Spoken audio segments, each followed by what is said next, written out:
جو شخص ایمان اور طلب ثواب کی نیت سے رمضان کے روزے رکھے گا اس کے پچھلے گناہ معاف کر دیے جائیں گے۔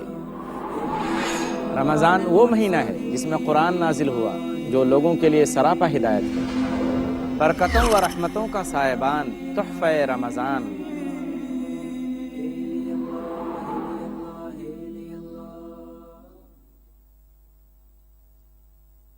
الحمدللہ رب العالمین والصلاة والسلام علی خاتم الانبیاء والمرسلین محمد وآلہ وصحبہ اجمعین، اما بعد رب اشرح لی صدری ویسر لی امری واحلل عقدۃ من لسانی یفقہوا قولی۔ ناظرین محترم، تحفہ رمضان کی یہ 24ویں نشست ہے، اس میں آپ تمام حضرات کا استقبال ہے۔ السلام علیکم ورحمۃ اللہ وبرکاتہ۔ آج کی نشست میں آپ کو ہم بتائیں گے تراویح کے فضائل اور اس کے مسائل۔ تراویح یا رات کی نماز، اس کی بہت بڑی فضیلت ہے۔ یہ نماز رمضان مبارک میں عشاء کی نماز کے بعد فوراً پڑھی جاتی ہے۔ اللہ تبارک و تعالیٰ نے رات کی نماز کی ترغیب دلائی ہے اور الگ الگ طریقے سے اس کا شوق دلایا ہے۔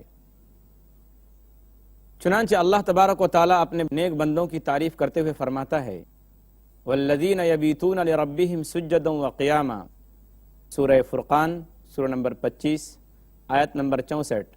دوسری جگہ اللہ تبارک و تعالیٰ نے رات کی نماز کا اہتمام کرنے والوں کی تعریف اس طرح سے فرمائی ہے تتجافى جنوبهم عن المضاجع يدعون ربهم خوفا وطمعا، سورہ سجدہ سورہ نمبر 32 آیت نمبر 16، کہ اللہ کے نیک بندے وہ ہیں کہ جن کی کروٹیں اور جن کے پہلو بستروں سے الگ رہتے ہیں، یہ اپنے رب کو خوف اور امید کے ساتھ پکارتے ہیں۔ کہیں اللہ تبارک و تعالیٰ نے رات کی نماز کا اہتمام کرنے والوں کی تعریف اس طرح سے کی ہے کہ وَبِالْأَسْحَارِ هُمْ يَسْتَغْفِرُونَ، سورہ زاریات سورہ نمبر 51 آیت نمبر 18، کہ یہ لوگ رات کے آخری حصے میں اپنے رب کے سامنے اپنے گناہوں کی معافی مانگتے ہیں۔ اللہ کے رسول صلی اللہ علیہ وسلم نے رات کی نماز کا شوق دلاتے ہوئے اس طریقے سے بیان فرمایا کہ ایھا الناس افشوا السلام واطعموا الطعام وصلوا الارحام وصلوا باللیل والناس نیام ادخلوا الجنۃ بسلام، سنن ابن ماجہ ابواب الاطعمہ حدیث نمبر 2351۔ اس حدیث کا ترجمہ یہ ہے، آپ صلی اللہ علیہ وسلم نے فرمایا کہ اے لوگو، سلام کو پھیلاؤ، لوگوں کو کھانا کھلاؤ، ضرورت مندوں کو اور بھوکوں کو کھانا کھلاؤ، اور رشتہ ناتا جوڑو، اور جب رات کو لوگ سو رہے ہوں، جب نیند میں ہوں، اس وقت نماز پڑھو، تم اپنے رب کی جنت میں حفاظت کے ساتھ داخل ہو جاؤ گے۔ اس حدیث کے اندر جہاں اللہ کے رسول صلی اللہ علیہ وسلم نے بہت ساری نیکیوں پر مسلمانوں کو ابھارا ہے، انہی میں سے ایک اہم نیکی اور ایک اہم بھلائی کی چیز رات کی نماز بھی ہے۔ اللہ کے رسول صلی اللہ علیہ وسلم نے فرمایا کہ جب لوگ سو رہے ہوں، جب نیند میں ہوں، اس وقت اٹھو اور اٹھ کر نماز پڑھو۔ ناظرین محترم، تراویح کی نماز کی بہت زیادہ فضیلت ہے۔ اللہ کے رسول صلی اللہ علیہ وسلم کے فرمان کے مطابق جو شخص تراویح کی نماز پڑھے اس کے پچھلے گناہ اللہ تبارک و تعالی معاف کر دیتے ہیں، اس کے صغیرہ گناہ معاف کر دیے جاتے ہیں۔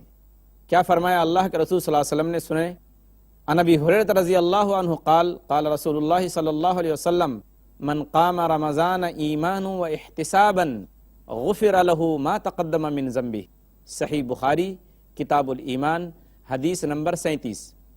ابو ہریرہ رضی اللہ تعالیٰ عنہ سے روایت ہے، وہ کہتے ہیں کہ اللہ کے رسول صلی اللہ علیہ وسلم نے فرمایا کہ جو شخص رمضان میں ایمان اور احتساب کے ساتھ رات کی نماز پڑھے، یعنی تراویح کی نماز پڑھے، اللہ اس کے پچھلے گناہ معاف کر دیں گے۔ یعنی جو شخص تراویح کی نماز اللہ پر ایمان رکھتے ہوئے، اللہ کے فرشتوں پر، اللہ کی کتابوں پر اور اللہ کے نبیوں پر، اور اس کے ساتھ ساتھ قیامت کے دن پر ایمان رکھے اور ثواب کی نیت سے تراویح کی نماز پڑھے، اللہ تعالیٰ اس کے پچھلے گناہ معاف فرما دے گا۔ ایک حدیث میں تو اللہ کے رسول صلی اللہ علیہ وسلم نے یہاں تک فرمایا کہ جو شخص رمضان کا روزہ رکھے اور تراویح کی نماز پڑھے اللہ تبارک و تعالیٰ اس شخص کو صدیقین اور شہداء کے ساتھ اس کا حشر فرمائے گا۔ عن عمرو بن مرہ الجہنی رضی اللہ عنہ قال جاء رجل الى النبی صلی اللہ علیہ وسلم فقال یا رسول اللہ ارأیت لو شہدت ان لا الہ الا اللہ وانک رسول اللہ وصلیت الصلوات الخمس وادیت الزکاة وصمت رمضان وقمته فممن انا قال من الصدیقین والشہداء۔ سنن ابن ماجہ حدیث نمبر 1332۔ اس حدیث کا ترجمہ یہ ہے کہ قبیلہ قزاع کا ایک آدمی اللہ کے رسول صلی اللہ علیہ وسلم کی خدمت میں حاضر ہوا۔ اس نے کہا اے اللہ کے رسول صلی اللہ علیہ وسلم، آپ مجھے یہ بات بتائیں کہ اگر میں اس بات کی گواہی دوں کہ اللہ کے سوا کوئی عبادت کے لائق نہیں، کوئی معبود نہیں، اور اس بات کا اقرار کروں کہ بے شک آپ اللہ کے رسول ہیں، اور میں 5 وقت نماز پڑھوں اور زکوٰۃ ادا کروں اور رمضان کے روزے رکھوں اور تراویح کی نماز پڑھوں، تو میں کن لوگوں کے ساتھ ہوں گا؟ اللہ کے رسول صلی اللہ علیہ وسلم نے فرمایا کہ صدیقین اور شہداء کے ساتھ۔ گویا جو شخص رمضان کے روزے رکھتے ہوئے تراویح کی نماز پابندی سے پڑھے تو اللہ تبارک و تعالیٰ ایسے انسان کا حشر صدیقین اور شہداء کے ساتھ فرمائے گا۔ یہ کتنی بڑی نیکی اور کتنی بڑی بھلائی کی چیز ہے۔ آپ صلی اللہ علیہ وسلم سے تراویح کی نماز جماعت کے ساتھ پڑھنا ثابت ہے، بلکہ آپ صلی اللہ علیہ وسلم نے شوق بھی دلایا ہے کہ تراویح کی نماز جماعت کے ساتھ پڑھے۔ ابو ذر غفاری رضی اللہ تعالیٰ عنہ حدیث کے راوی ہیں، وہ کہتے ہیں، ارواء الغلیل کی حدیث ہے، حدیث نمبر 447۔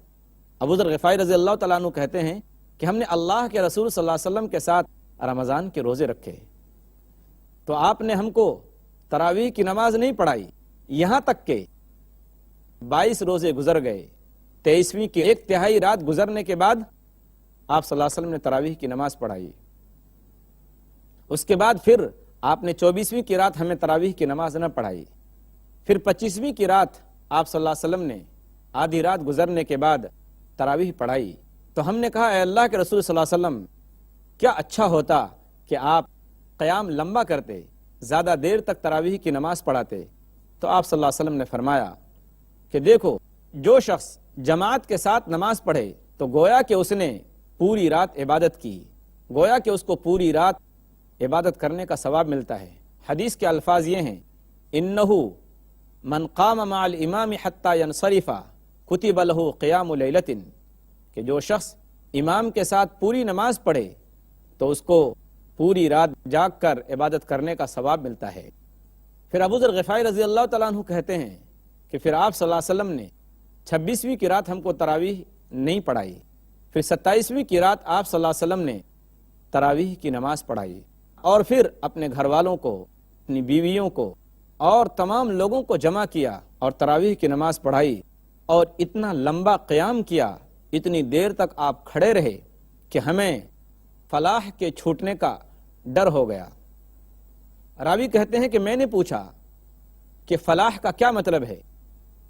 تو ابو ذر غفاری رضی اللہ تعالیٰ عنہ نے کہا کہ ہمیں اس بات کا ڈر ہو گیا کہ کہیں سحری نہ چھوٹ جائے، یعنی آپ صلی اللہ علیہ وسلم نے سحری تک وہ نماز پڑھائی۔ اس حدیث سے معلوم ہوتا ہے کہ اللہ کے رسول صلی اللہ علیہ وسلم کا جو عمل ہے وہ یہ ہے کہ تراویح کی نماز جماعت کے ساتھ پڑھی جائے۔ بہتر تو یہ ہے کہ تراویح کی نماز 8 رکعت پڑھے، لیکن اگر کوئی زیادہ پڑھتا ہے 8 رکعت سے زیادہ تو اس کی گنجائش ہے۔ ہمارے ہاں رمضان کے موقع پر بہت ساری مسجدوں میں 8 اور 20 کا اتنا جھگڑا ہوتا ہے کہ یہ بیان سے باہر ہے۔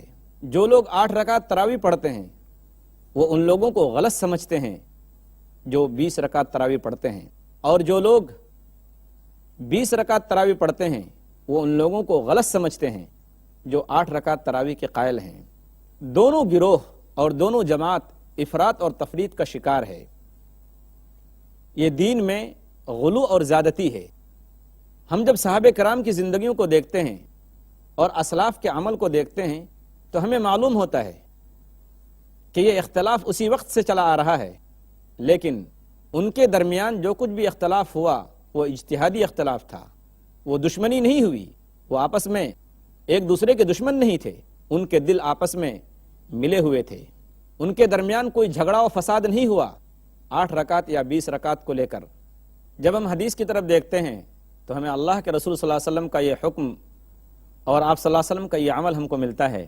عن ابی سلمۃ بن عبد الرحمن رضی اللہ عنہ انہ سأل عائشة کیف كانت صلاة رسول اللہ صلی اللہ علیہ وسلم فی رمضان فقالت ما كان يزيد في رمضان ولا في غيره على 11 ركعة يصلي 4 فلا تسأل عن حسنهن وطولهن ثم يصلي 4 فلا تسأل عن حسنهن وطولهن ثم يصلي 3